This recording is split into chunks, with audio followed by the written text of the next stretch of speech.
In today's lecture, we'll be discussing the cardioid microphone.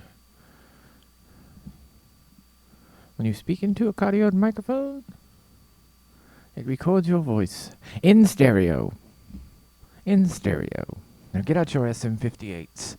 Get out your SM58s, right? What's your problem, Billy? All right, yeah, I don't have mine. Oh, Billy, come on. Billy. I forgot the accent. Okay, that's... I don't know where that was going.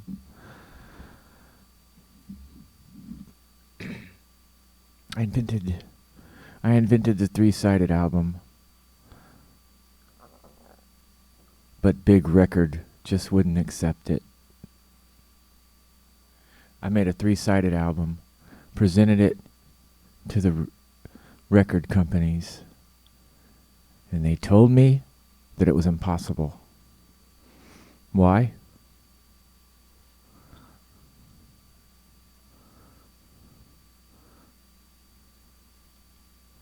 Because the economy's rigged. The economy's rigged by a capitalist. You know what a capitalist is? It's a person who inherits doing nothing. They're born doing nothing. And then they say, oh, I can go out a little bit maybe every now and then. Oh, I'll just go out. Maybe I'll go to a restaurant. Maybe I will go to other towns. That's what a capitalist is. It's someone who's born and they inherit doing nothing. Sort of imagine someone from 1910, so they die in 1910. Imagine 1910, someone dies. It's on the censuser. Next picture, the money passing down. All the way to today, to let's just say that someone died of COVID. If it was real, just in case someone died of a mystery virus recently, some young person, maybe in their 20s, is at university right now. Why do they go to university? Is it to learn so that they can struggle and gain employment so that they could make their way? No. They just go there so that they could do nothing. So what a capitalist is they've built out the world. They can go into any place. Eventually they can go in anywhere. And they can stay there if they make the right arrangements. If they wait the right amount of time. They can also arrange a new place to be spiffed up for them. And they just get people to do it. And that's what capitalism is. So there's these people, and they're born in 1950, and they inherit from someone who lived in a whole other time, in a whole other way. It was also a different way of deciding who is the winner.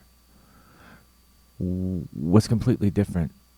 But some individuals among us inherited doing nothing from those individuals who today's society might not have thought they were so great. Today's society might have indeed canceled them, which would have been a glorious... That's why when they say cancel, they say they want to cancel culture. I say, let cancel culture stay so that we can cancel the capitalists. I don't think those individuals realize what it's like to have people who inherit doing nothing. I guess if you're the one who inherits doing nothing, you might think differently.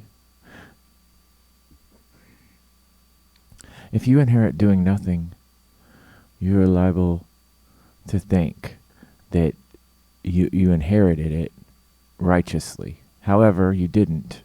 But I understand that you have to believe that. So that's part of your life now. The cognitive dissonance of knowing that you didn't actually deserve it, but you have it. So certain people inherit doing nothing, and that's what capitalism is in a nutshell.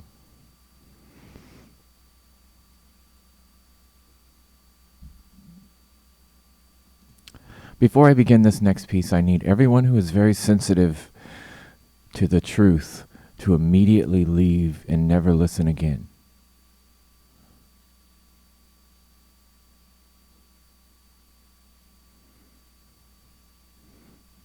Okay, is everyone?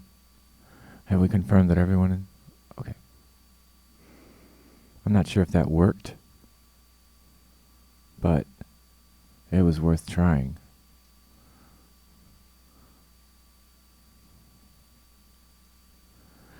I found out today a deep, dark secret truth about the initials MAGA, M-A-G-A, M-A-G-A, actually stands for, and it's a shocker,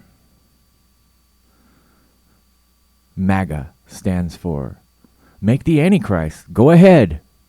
For folks who like history, Adolf Hitler was a staunch opponent of many things, one of them being communism. Adolf Hitler was a staunch anti-communist. Adolf Hitler was staunchly against anything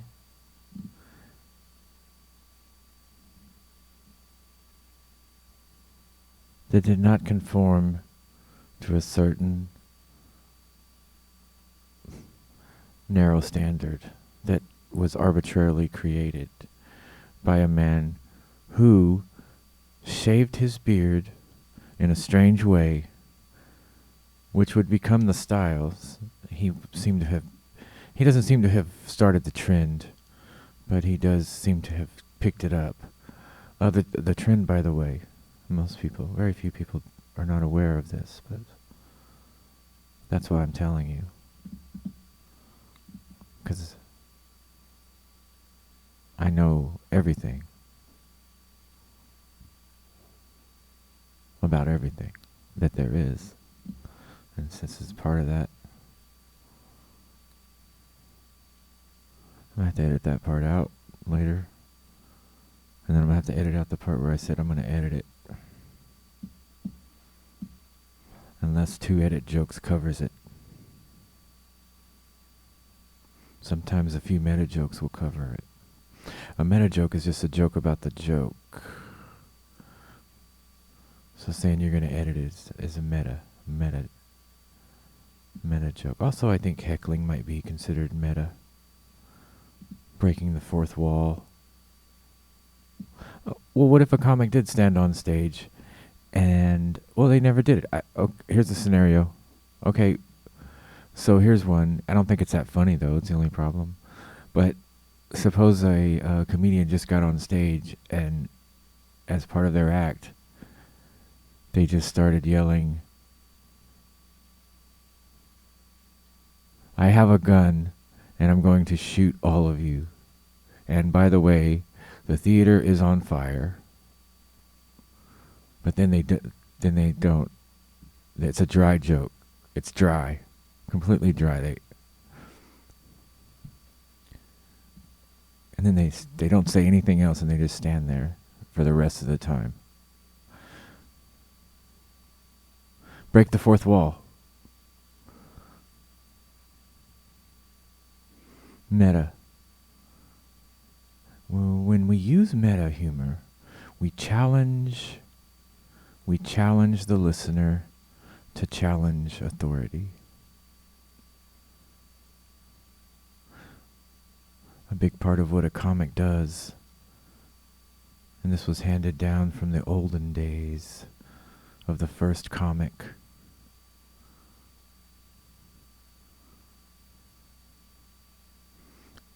Joe Comic. Joe Comic told the first joke.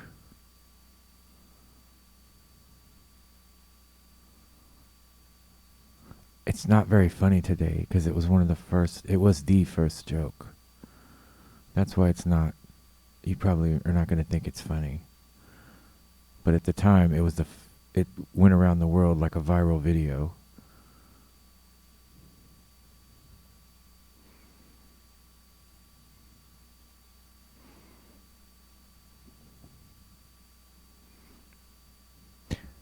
Now, Joe Comic could not, the reason why I bring him up is because he was not able to use meta humor because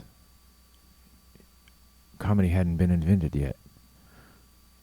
There has to be comedy first so you can understand that there's a process, and then you can joke about that. But at the time, Joe Comic could not tell meta humor at all. And I don't know why that is too important, since it's all fictitious anyway, but I just thought I would add that in there because it's ironic. And what was his joke? Well, for a long time they were trying to find his first joke because most of the knock-knock jokes were his. Now, he invented in his day, he didn't have an open-ended knock-knock joke because doors at the time, you didn't knock on them. So the joke was told a little bit differently. And it had a few differences. I don't know them. I'm just a scholar. But we haven't been able to recreate the joke. But we know it. It's just that we can't recreate it in the language. The joke was written 9,500 years ago by somebody who wrote on clay tablets in cuneiform in the Assyrian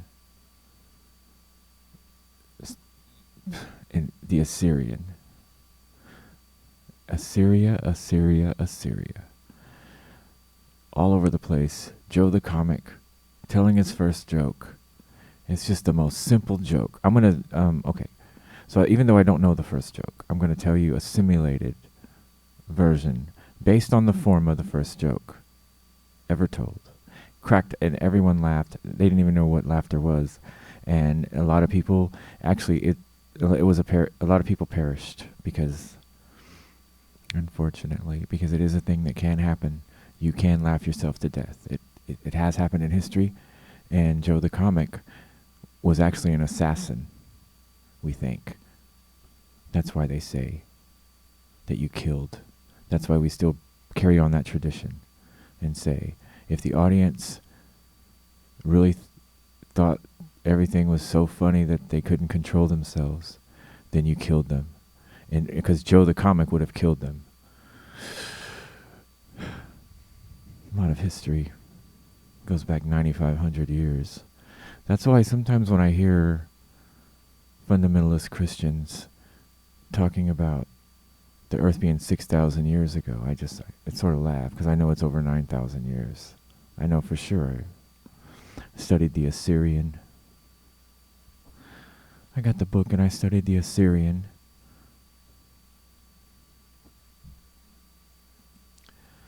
We find things that are 50,000 years old.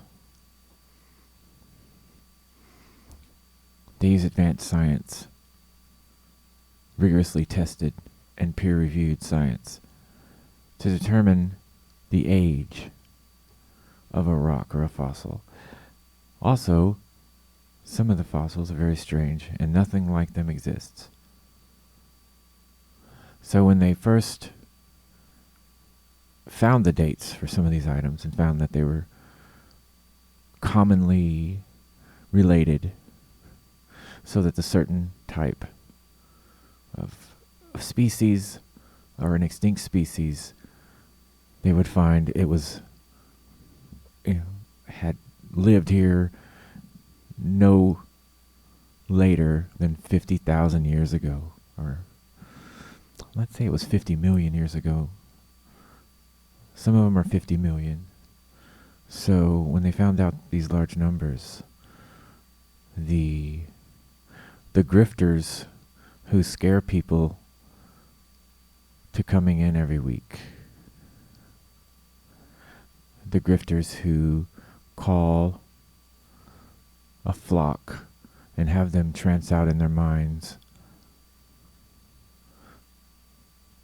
It's a big thing for the children,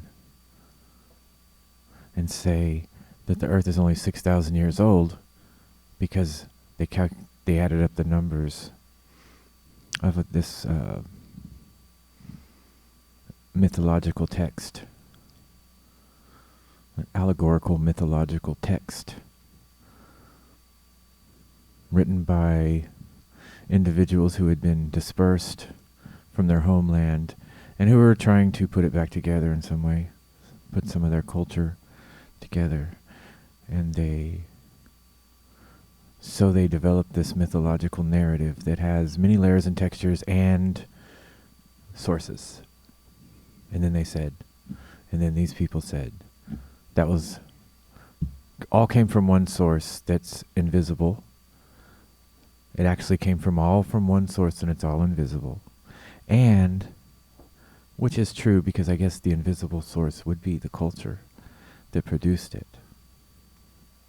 Although one would have to question whether that culture and those individuals who had mythologized their own culture could possibly know every single aspect of human nature, having only lived here for a briefly short time.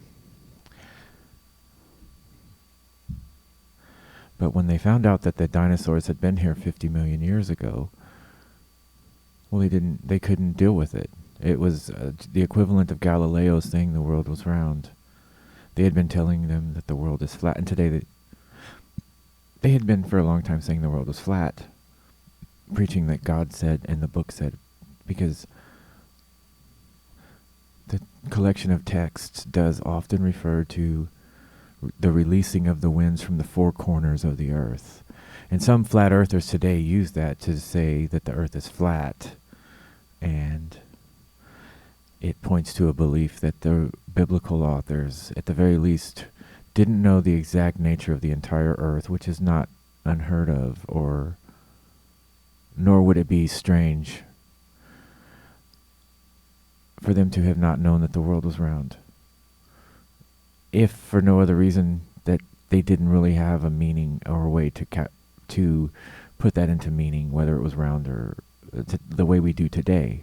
Because the way we do it and we look at the earth today is based on Galileo's scientific inquiries into the nature of how this solar system actually works. So once we were confronted, and once the church was confronted with that, they told Galileo to lay off of it and shut it up. And Galileo said, yes, sir, and said, yeah, it's all fake. So that's what happened. That's the world we're in. Exactly. And today we have similar things happening. And when the dinosaurs came out, it was a big, and when they proved that they had lived 50 million years ago, the church people were reduced to saying things like, well, we weren't there, and it could have been. And then they were looking, in fact, archaeology was just the beginning of archaeology, although today it's a legitimate source of knowledge, because it eschews a lot of the buildings that bring people in every week, because one man makes them afraid if they don't come in, something will happen to them. And if they don't bring in the proper fruits of their labor, they could face any number of calamities. And the worst of which would be being thrown out of the group that has to meet every week. Stockholm Syndrome. It should be...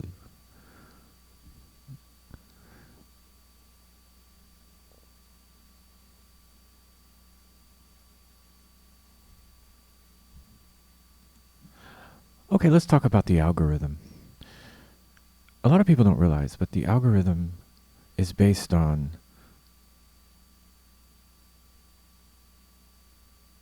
other things that normally don't get mentioned. Mostly what's mentioned is liking They say click. This click represents your approval. They say click that approval, and this ticks off the algorithm. And the algorithm goes boop, boop. It has to do that for each one. It goes boop, boop, boop, ding.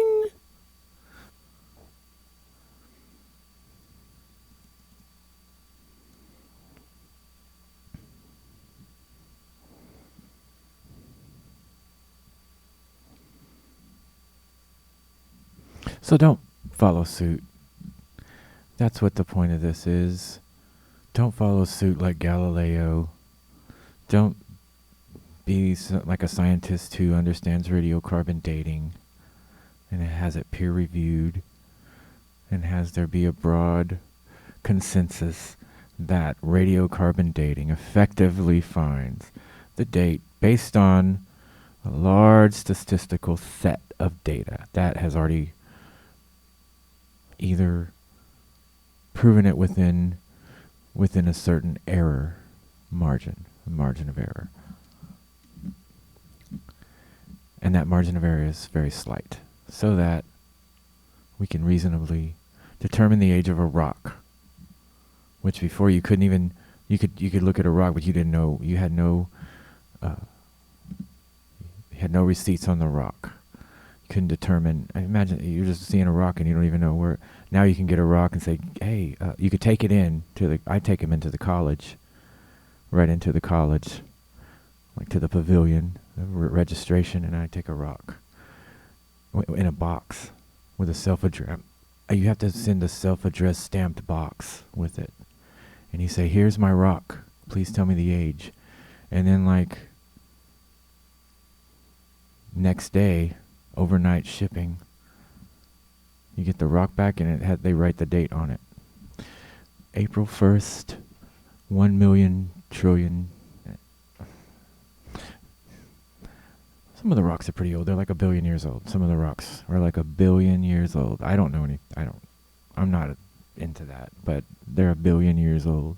Some people don't like that when you say that. Tell someone that rocks are 1 billion years old. Just that should be your, because certain people will get a scowl face and tell you that you weren't there, and that you weren't even there, and that maybe there was a nuclear war between then and now, and that's what skewed those numbers. Yeah. Not that there was a consensus or people found a way to measure the age of these rocks. That was kind of like after an understanding of the way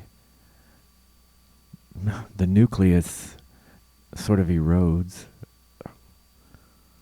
over time,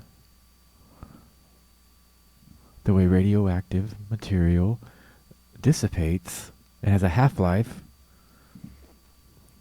based on that information and rigorous calculations and funding of research. We determined we can find out the age of anything, or we could at least find out when it was formed. We can't find